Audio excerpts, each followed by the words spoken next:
Hello guys, welcome to rising chemist.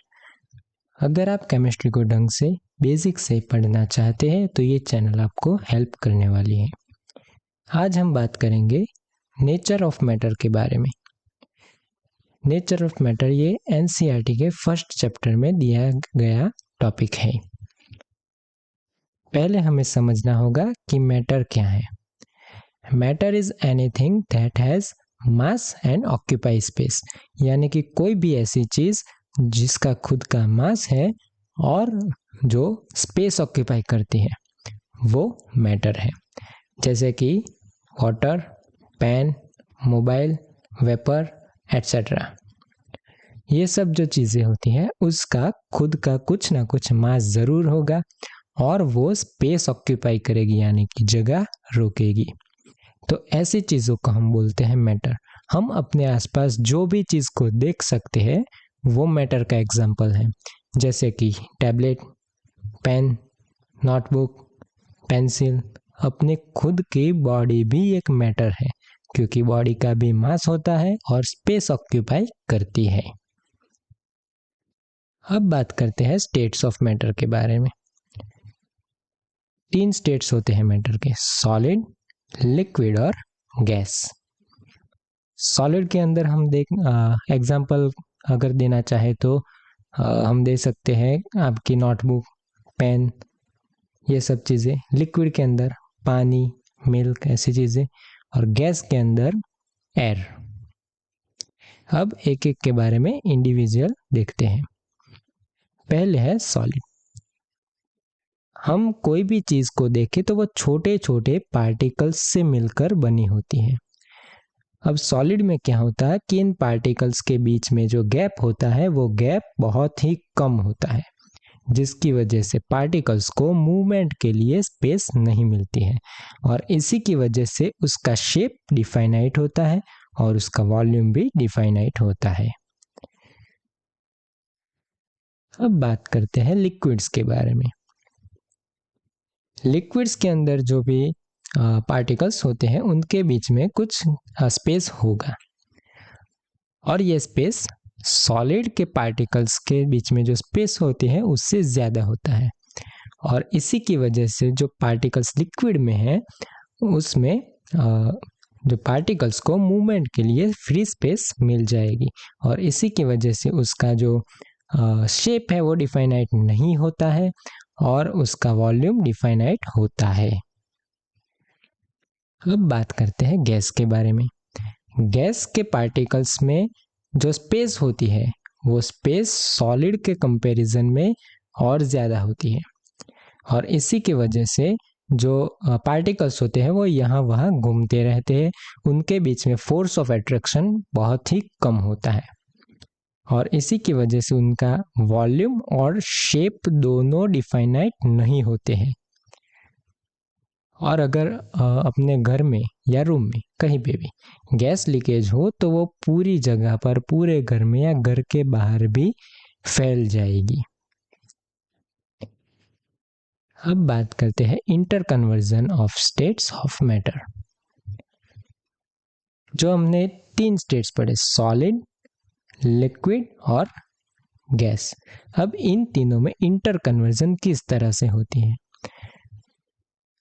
अगर हम पानी ले लें, पानी जो है वो लिक्विड फॉर्म में होता है और अगर हम पानी को फ्रीजर में रख दें तो वो क्या होगा, वो आइस बन जाएगी। आइस यानी कि सॉलिड फॉर्म होती है वाटर का, यानी कि किसी भी लिक्विड को अगर हम कूल करें तो वो सॉलिड बन सकती है। अगर हम वही आइस को फिर से हीट कर दें तो हीट करने पर वो फिर से मेल्ट हो जाएगी और लिक्विड बन जाएगी। जो लिक्विड से सॉलिड बनने की प्रोसेस है कूलिंग करके, उसे हम बोलेंगे फ्रीजिंग।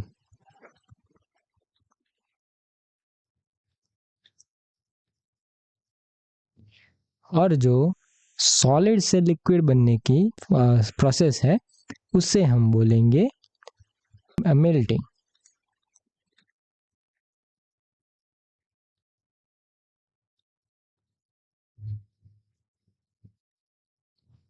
अब बात करते हैं लिक्विड को अगर ज़्यादा हीट किया जाए तो क्या होगा। मान लीजिए हम पानी को 100 डिग्री सेल्सियस तापमान पर हीट करते हैं, वो तो क्या होता है? सिंपल है, वो वेपर में कन्वर्ट हो जाएगा, यानी कि लिक्विड से गैसियस स्टेट में कन्वर्ट होता है। और अगर हम इसी गैस को कूल करें, यानी कि टेम्परेचर को डिक्रीज करें, तो वो लिक्विड में कन्वर्ट होगा। आपने यहाँ पर एक शब्द सुना होगा डिस्टिल्ड वाटर। डिस्टिल्ड वाटर कैसे बनाया जाता है? नॉर्मल पानी को ले लिया जाता है, उससे हीट किया जाता है। अब हीट करने से क्या होगा? वो वेपर बन जाएगा, और इस वेपर को पास किया जाता है कंडेंसर के थ्रू, जिसकी वजह से टेम्परेचर डाउन होता है और वो फिर से पानी बन जाता है, और वो होता है डिस्टिल्ड वाटर। अब बात करते हैं, कुछ ऐसे सब्सटेंस होते हैं जो लिक्विड नहीं बनते हैं, सीधा ही सॉलिड से गैस या गैस से सॉलिड में कन्वर्ट कर जाते हैं, जैसे कि कैम्फर। कैम्फर को अगर आप जलाते हैं तो वो सीधे सॉलिड से गैस बन जाएगा, वो लिक्विड नहीं बनेगा।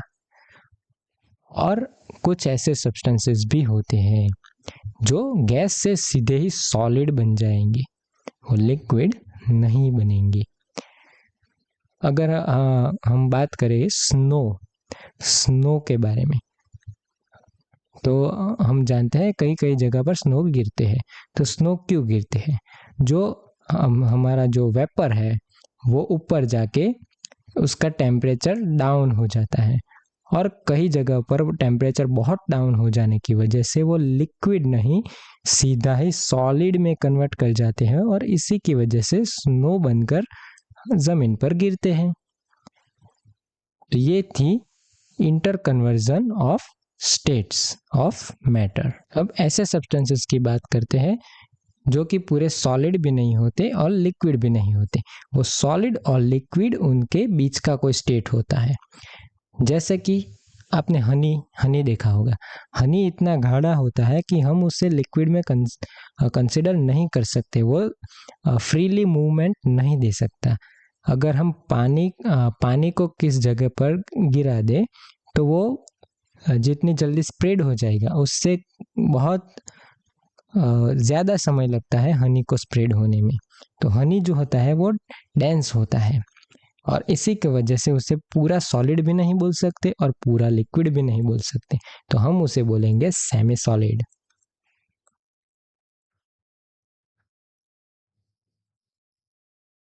अब बात करते हैं, अगर गैस को हम ज़्यादा हीट करें तो क्या होगा?